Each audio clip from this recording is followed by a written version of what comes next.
Kisah perjalanan baginda Rasulullah SAW ke Taif.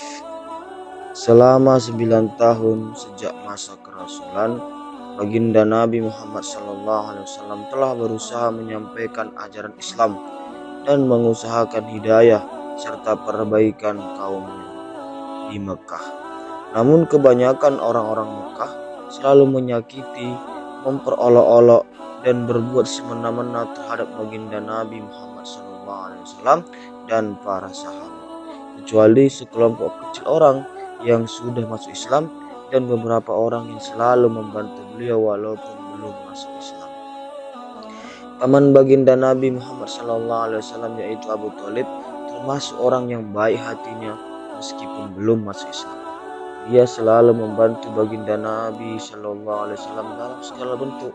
Pada tahun ke-10 kenabian, ketika Abu Thalib meninggal dunia, kaum kafir mendapat kesempatan untuk mencegah perkembangan Islam dan menyakiti kaum muslimin secara lebih leluasa.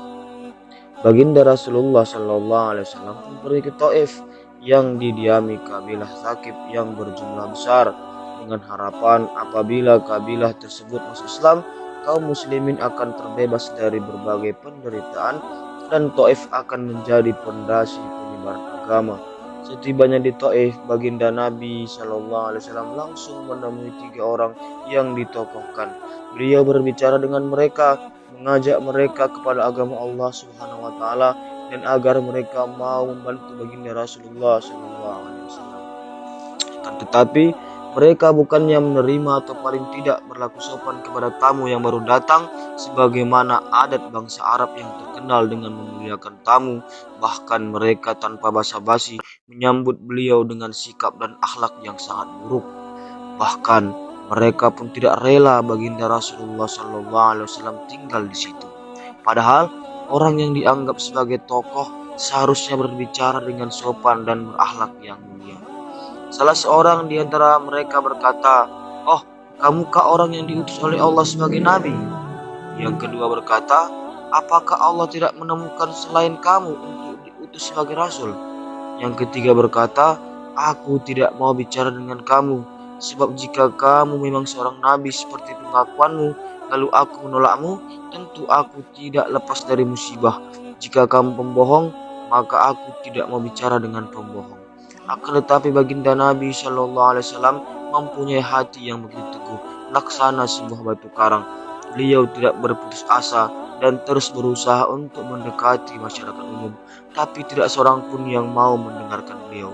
Jangankan menerima, bahkan mereka menghardik, "Tinggalkan segera kota kami, pergilah kemana kamu suka."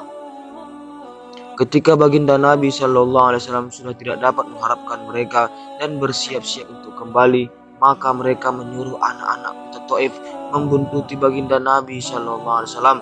Mereka lalu mengganggu, mencaci, dan melempari baginda Nabi Muhammad SAW dengan batu sehingga kedua sandal beliau berlumuran darah. Dalam keadaan seperti itulah baginda Nabi SAW meninggalkan Taif. Di tengah perjalanan, tatkala sudah merasa aman dari gangguan anak-anak nakal itu, beliau berdoa kepada Allah Subhanahu wa taala.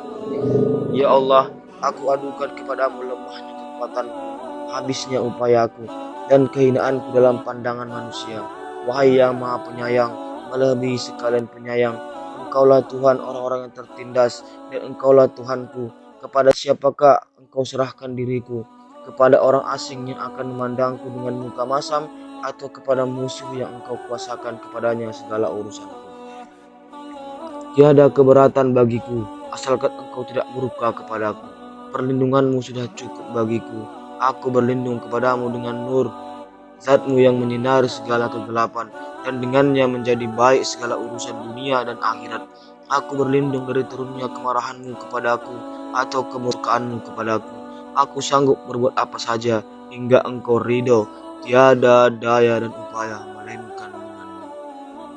Allah Subhanahu wa taala, penguasa seluruh alam, pun memperlihatkan keperkasaannya dengan mengutus malaikat Jibril alaihissalam untuk datang memberi salam kepada beliau dan berkata, "Allah Subhanahu wa taala mendengar ucapanmu dan jawaban kaummu, dan Dia mengutus kepadamu malaikat penjaga gunung agar siap melaksanakan apapun perintahmu kepadanya. Malaikat penjaga gunung pun datang dan memberi salam kepada baginda Rasulullah SAW. Seraya berkata, apapun yang kau perintahkan akan kulaksanakan. Bila engkau sukai, akan aku benturkan gunung-gunung yang ada di sekitar kota ini, sehingga siapa saja yang tinggal di antaranya akan hancur binasa. Atau apapun hukuman yang engkau inginkan.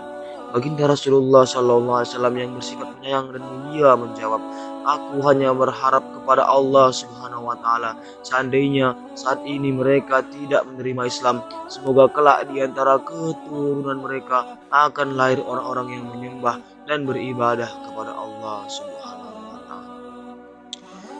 Demikianlah akhlak baginda Nabi SAW yang mulia.